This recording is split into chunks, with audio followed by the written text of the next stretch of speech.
દર્શક મિત્રો, આજે 30મી જાન્યુઆરી 2024 છે અને દર મહિનાની 10મી અને 30મી તારીખે હું ડૉક્ટર સુધીર શાહ એડવોકેટ આપ સૌને આ ખબર છે ચેનલ ઉપર કેનેડાના ઇમિગ્રેશન વિશે, કેનેડાના PR વિશે, કેનેડાની સ્ટડી પરમિટ વિશે જાણકારી આપવા હાજર થયો છું.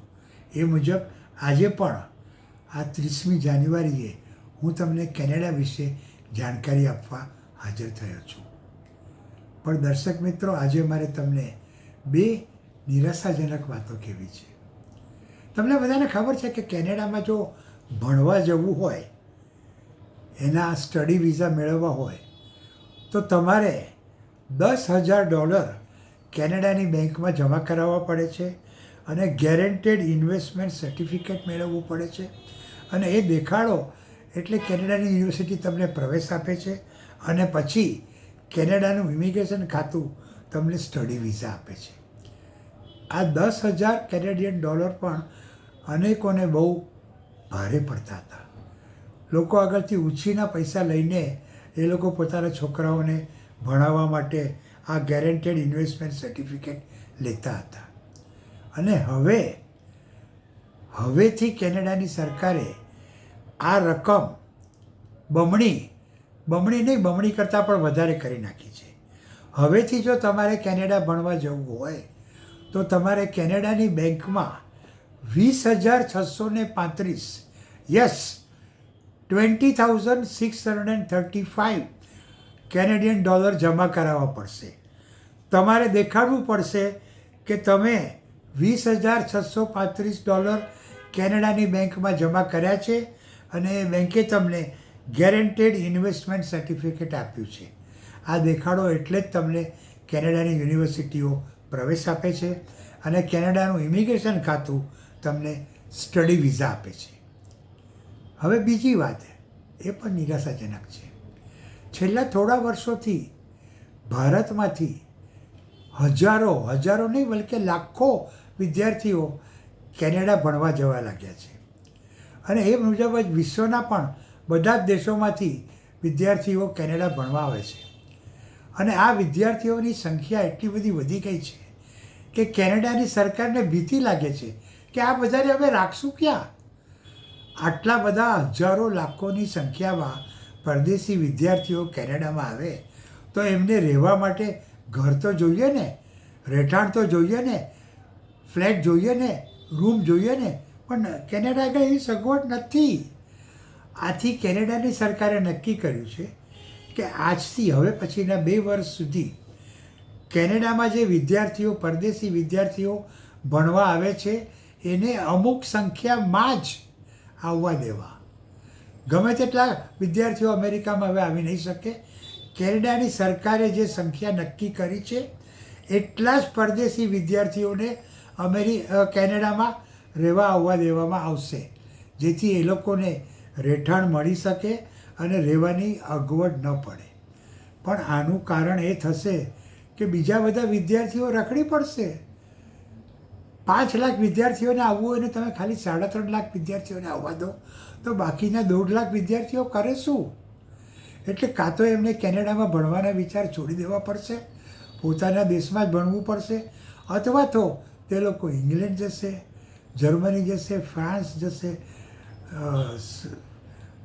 રશિયા જશે, ચાઇના જશે, આવા બધા દેશોમાં જશે, સિંગાપોર જશે. કેનેડામાં હવે આવતા 2 વર્ષ સુધી અમુક નક્કી કરેલી સંખ્યામાં જ પરદેશી વિદ્યાર્થીઓને આવવા દેશે. અને આની બીજી પણ એક અસર થશે. કેનેડાની યુનિવર્સિટીઓ હવે એકદમ ટોપના વિદ્યાર્થીઓને જ પોતાને ત્યાં પ્રવેશ આપશે. અને જે બધા ઠગો છે ને, આ વિઝા કન્સલ્ટન્ટો જે લોકોને છેતરે છે, એ લોકો વિદ્યાર્થીઓને કહે છે કે અરે અમે તમને ગેરંટી સ્ટડી વિઝા લાવી આપશું, ડોન્ટ વરી, પેલી જે લિમિટ નક્કી કરી છે ને એમાં અમે તમને ઘુસાડી દઈશું, એમ કહીને એની આગળથી પૈસા પડાવશે.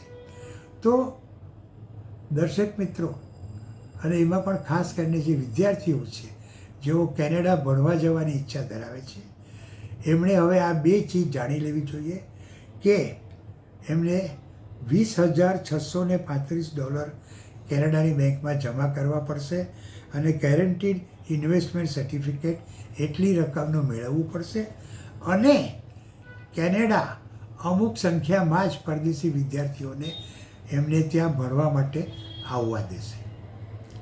હવે તમને ખબર છે કેનેડામાં 10 પ્રોવિન્સ આવેલા છે અને ઓન્ટેરિયો એનો ખૂબ જ જાણીતો પ્રોવિન્સ છે. કેનેડાનું કેપિટલ પણ ઓન્ટેરિયોમાં ટોરેન્ટોમાં આવેલું છે. આ ઓન્ટેરિયોની વસ્તી વર્ષ 2021માં 1,47,89,778ની હતી. Yes, in the year 2021, the population of Ontario was 1,47,89,778 અને એ પછીના 3 વર્ષમાં તો એ વધી ગયું હશે. એટલે ઓન્ટેરિયોની વસ્તી ધીમે ધીમે વધતી જાય છે કારણ કે ઓન્ટેરિયોમાં જે ટોરેન્ટો શહેર આવેલું છે એ ખૂબ જ સરસ છે અને બધા ત્યાં જ જવાનું પસંદ કરે છે. અને શા માટે નહીં, યુનિવર્સિટી ઓફ ટોરેન્ટો જે છે તે વિશ્વની 10 સૌથી આગળ પડતી યુનિવર્સિટીઓમાંની એક છે અને કેનેડાની નંબર 1 યુનિવર્સિટીઓ છે. આ યુનિવર્સિટી ઓફ ટોરેન્ટો એ કેનેડાની સૌથી જૂનામાં જૂની યુનિવર્સિટી છે. એ 1827માં સ્થાપવામાં આવેલી હતી અને એમાં જે MBAનો પ્રોગ્રામ છે એ તો ધી બેસ્ટ છે. ધી બેસ્ટ બિઝનેસ પ્રોગ્રામ જો કેનેડામાં કોઈ પણ યુનિવર્સિટી આપતી હોય તો એ છે યુનિવર્સિટી ઓફ ટોરેન્ટો. અને દર્શક મિત્રો, તમને ખબર છે 66 લાખ વિદ્યાર્થીઓ આ યુનિવર્સિટી ઓફ ટોરેન્ટોમાં ભણી ચૂક્યા છે અને ખૂબ આગળ આવેલા છે. એટલે કેનેડામાં જવું હોય અને એમાં પણ ઓન્ટેરિયોમાં જવું હોય તો ટોરેન્ટોમાં આવેલ યુનિવર્સિટી ઓફ ટોરેન્ટોમાં જવું જોઈએ. આજે હું તમને છે ને તે આ ઓન્ટેરિયોમાં જે સૌથી આગળ પડતી 10 યુનિવર્સિટીઓ છે ને એના નામો જણાવું છું. સૌ પ્રથમ આવે છે યુનિવર્સિટી ઓફ ટોરેન્ટો, પછી આવે છે યોર્ક યુનિવર્સિટી, એ પણ ટોપની 5 યુનિવર્સિટીઓમાં ગણાય છે. ત્યારબાદ આવે છે રેયરસન યુનિવર્સિટી, પછી Humber College, Trent University, University of Ottawa, Carleton University, Algonquin College, College La Cite, Saint Paul University, Dominican University College, University of Waterloo, university